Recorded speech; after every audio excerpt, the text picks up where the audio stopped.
The great Lincoln scholar, James G. Randall, once observed that what happens over and over is that a certain idea gets started in association with an inventor figure, it is repeated by speakers and editors, and soon becomes part of the superficial aggregation of concepts that goes under the heading, what everybody knows.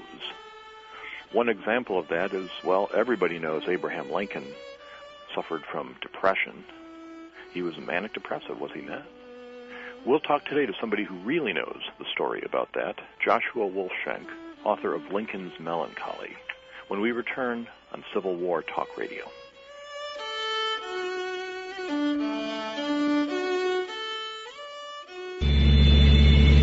Onboard computers to improve fuel efficiency and reduce emissions. Check. Acoustic and optical wayside monitors to enhance safety. Check. Robotic systems to measure track geometry. Check. GPS tracking and tracing systems. Check. Sounds like a rocket or a jet getting ready for takeoff, doesn't it? Actually, it's something just as technologically advanced. A freight train. There's a new world of technology riding the rails that makes today's freight railroads more fuel efficient, safer, and cleaner running than ever. With wireless communications, transponders, and trackside readers that can pinpoint a shipment's location at speeds of up to 80 miles an hour, North America's freight railroads are driving the technology required by today's businesses and consumers. And with everything from apples to computers moving by rail, we wouldn't have it any other way.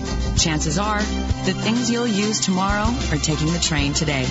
Tomorrow, arriving by train. Sponsored by North America's Freight Railroads.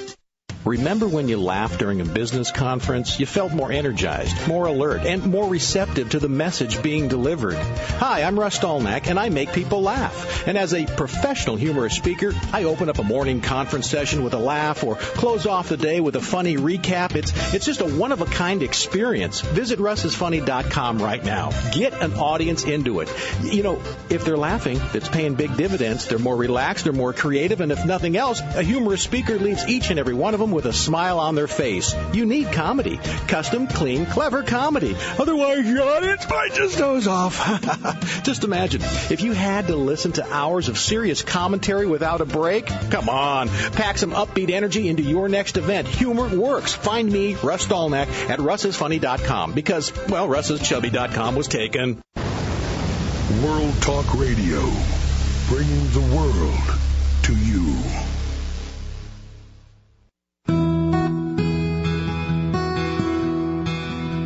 Welcome to Civil War Talk Radio. I'm Jerry Prokopovich, talking to you from Brewster A307 on the campus of East Carolina University in Greenville, North Carolina, but speaking purely on my own behalf and not for the university or its powerful team of lawyers. And the same, I'm sure, applies to our guest today. Before starting, as always, thanks to those who've contributed to the show, and specifically to the book fund that keeps me able to read the things our authors are writing here on Civil War Talk Radio. Always glad to have contributions for that. Today is the day we're recording. This is April 14, 2006, 141 years to the day of the assassination of Abraham Lincoln. That day, like today, was a Good Friday in the Christian calendar, and it is a cloudy day here in North Carolina, as it seems to be frequently this time of year when this day rolls around. And appropriate to this, our subject today is indeed Abraham Lincoln, and in particular, a new angle on Abraham Lincoln. Our guest is Joshua Wolfshank, who has written a book called Lincoln's Melancholy, How Depression Challenged a President and Fueled His Greatness. Josh, are you there? I am. Josh, how are you doing today? Very good. Thanks for having me. Great. It's good to talk to you. We got to talk a little bit a couple months ago in Springfield at Lincoln's birthday celebration, and I'm sure you've been busy since then, as I know I have. Here we are on the anniversary of his death. It's a poignant day. It certainly is. Now, there have been so many books about Abraham Lincoln written, so many thousands, that I ask this question of anybody on the show who's written about Lincoln, which is how does one find a new angle to approach the subject with? How did you come up with the idea to look at Lincoln's mental health, Lincoln's depression, as a subject? The idea really found me. I was looking for something to write about in the mental health world. I was a journalist and looked at the world that way primarily, but I've always loved history. I studied history in college, and I was certainly open to stories that would take me into history. But I was casting a wide net, and one night I read an essay that compares Lincoln to Meriwether Lewis and talks about their suicide, or their flirtations with suicide, both of them, and recounts Lewis's suicide and recounts Lincoln's very healthy life, and his movement from the profound suffering of his melancholy to his powerful career. And I was just astonished by it. I was astonished by the material. This essay quoted a couple of very famous Lincoln pieces, his poems from 1846, the letter he wrote declaring, "I'm now the most miserable man living." And I, as a troubled and ambitious young man in my late 20s, who was very familiar with Lincoln, the icon, and the image in the Lincoln Memorial, I was just astonished that he not only spoke about these things that were such an important part of my life, but that he did so extremely powerfully and clearly. And I started to ask, has this been written about? Is there a book on this? Is it ground that is entirely well plowed, or might the fact that it's news to me be an indication that there's work to be done? And it turned out to be a very unusual time. It was 1998. This is the year that Doug Wilson's book Honor's Voice came out, at a very powerful, fresh study of Lincoln's young manhood. More importantly, it was a year that Wilson and Davis, Wilson with Rodney Davis, published Herndon's Informants, which is a annotated and expertly edited volume of these famous Herndon oral histories that have been talked about forever and often drawn on, but had never before been available in such an accessible way. And the next couple of years are really, there's a lot of original work that grew out of the availability of certain particular documents, and also the mindset among a new generation of historians that the inner life and the complex, tortured inner life even of a powerful man is an important text and deserves consideration. And this is a very different idea than what had reigned in the 40s and 50s, which set the tone for decades afterwards. I go into this in great detail for anyone who's curious in the afterword to my book, because I had the same question that you have. How could there possibly be anything new to say or new to do on this man? And it turned out to be a very unusual combination of circumstances that led me to the belief that there was an important story to be told. Although, in a sense, it's important not because it's new, but because it's so old. This is something that all of Lincoln's friends and colleagues identified as a crucial aspect of his character, if not the crucial aspect to his character, that he was a melancholy fellow. And a lot of the project of my book is to go back to those original records and original accounts and reconstruct the story.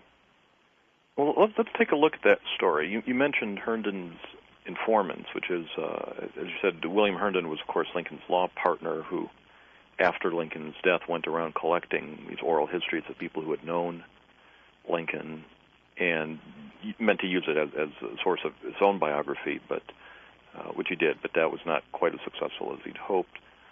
And then, as you just pointed out, the original records, Herndon's own records, which were not easily accessible, they were on microfilm in the Library of Congress, were finally published by Wilson and Davis in a marvelous, very accessible and beautifully annotated format so that we can all read them now. Well, that gives us some raw material of what the young Lincoln was thinking about. And you say his contemporaries, Lincoln's contemporaries from that source and from others, all agree he was melancholy. What does that mean? Melancholy is not a word we use much anymore. What did they mean by that? They meant primarily that he was, by temperament, habitually prone to gloom, dissatisfaction, self-criticism, kind of cloudy approach to his environment day to day. Melancholy at that time also encompassed an understanding of being prone and vulnerable to the disease of melancholia, or hypochondriasis, which is the word that Lincoln used in his letter in early 1841.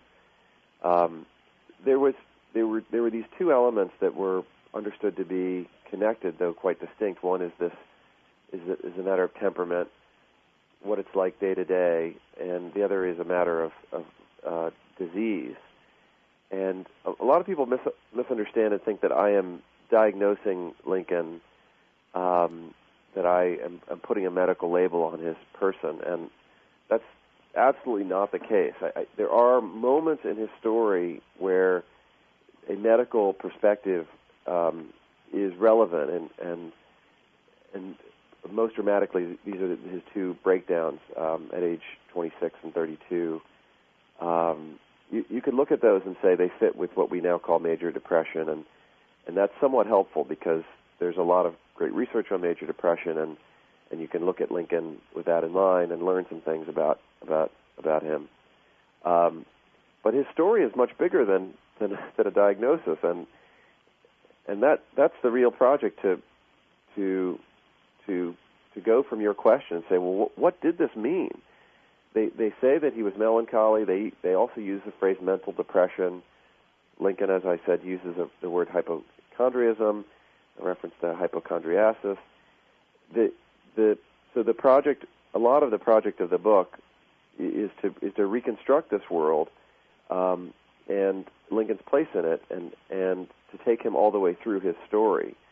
It changes. There's growth and conflict and movement, and the Lincoln of his mid-20s and early 30s is, while of course the same man in the same body with the same spirit, has grown and changed enormously by the time he's a major anti-slavery leader and president. And I think there's a lot of the lessons for us in contemporary life have to do with setting aside this very static notion of suffering and actually seeing it in motion over the course of a whole life. Well, let's go back to Lincoln's early life then. You mentioned the two breakdowns that he suffered. Now, these are well attested in the evidence, not just from Herndon, but from many other contemporaries. The first breakdown in the summer of 1835 does depend largely on the recollections in Herndon's material. Just give us a quick background. What happened sure. In 1835? And for those who are accustomed to the controversy, I want to make clear that what the essence of the breakdown itself is attested to very widely and without much controversy. That in the summer of 1835, after a summer of great sickness in the small village called New Salem that Lincoln had lived in for 4 years, in August, after the death of a young woman named Anne Rutledge, Lincoln totally lost his composure. He he stopped working for a time. He wandered alone in the woods with his gun, according to one memory. According to several memories, he was judged to be so much at risk of suicide, and he was speaking so often of suicide that his friends and neighbors actually locked him up and kept him under watch to make sure that he didn't hurt himself. And this went on for some weeks, and he gradually grew calmer but remained quite melancholy for months. That's a quote from an older woman in the village who helped care for him. That everything I've just said is without controversy. Now the controversy comes in when we ask what his relationship was with Anne Rutledge, and there's a mess of arguments and counter-arguments and myths and counter-myths about that relationship. But my proposal is that we need not settle it. We can keep that as a question and still look at the facts on the ground about the breakdown. And I think that's an absolutely brilliant observation. That really struck me in your book, that people have argued the Anne Rutledge question back and forth, did Lincoln love Anne or not? And yet nobody disputes that Lincoln did suffer a breakdown after her death. The argument has been, was Anne the cause of it or not? And your point, I take it, is don't worry about that, what caused it. Let's look at the fact, here's a young man who suffered the symptoms of what we recognize today as major depression. And what does that tell us about Lincoln? What can we learn going forward from that? That's absolutely the case. And in fact, if you go back to the original records, you'll see that the questions about his relationship to this young woman, Anne Rutledge, emerge in precisely that order that people were saying, well, look, here's a young man who we've known to be a winsome and charming and powerful. We'd not known him to be depressed. This took us totally by shock. It happened after this young woman's death. Gosh, I wonder what it was like. I wonder what was going on between them. And some people said he must have been engaged to her, because why else would you have such a collapse? And other people said, well, that couldn't have been the case because she was engaged to another man. But almost everyone who talked about it making it very clear that they didn't know, that they were guessing, and that they felt moved to guess and imagine because of the breakdown. And I'm glad to remain agnostic on the question of whether Lincoln merely knew this young woman, whether he was attached to her as a friend, whether he loved her, whether we simply don't know. And barring any new evidence, we never will know. But it's the contours of the breakdown are extremely clear.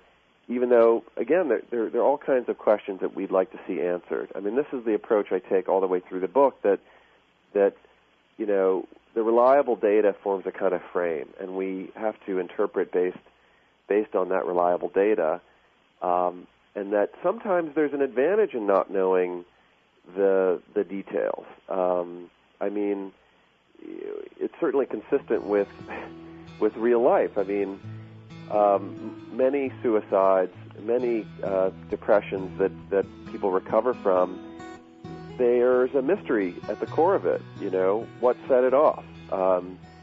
And as Lincoln himself later observed, it doesn't have to be some fantastic misfortune. That the kinds of things that people ordinarily get through all the time can be totally disabling if you have a predisposition, if you have what Lincoln referred to as a nervous temperament or a nervous debility. So it may have just been the rain that followed Anne's death as much as Anne's death. It absolutely could have been the rain more than anything. The weather was extremely weird, and from that part of the country that bad weather, while unpleasant everywhere, there's something especially gloomy to bad weather in that part of the country. In the Midwest, it does stay gray for a long time. We're going to take a short break, Josh, for a few minutes, sure, and come right back. We've talked about Lincoln's first well-known breakdown. I want to talk about the second one and then move forward from there. But we're going to take a short interruption here on Civil War Talk Radio.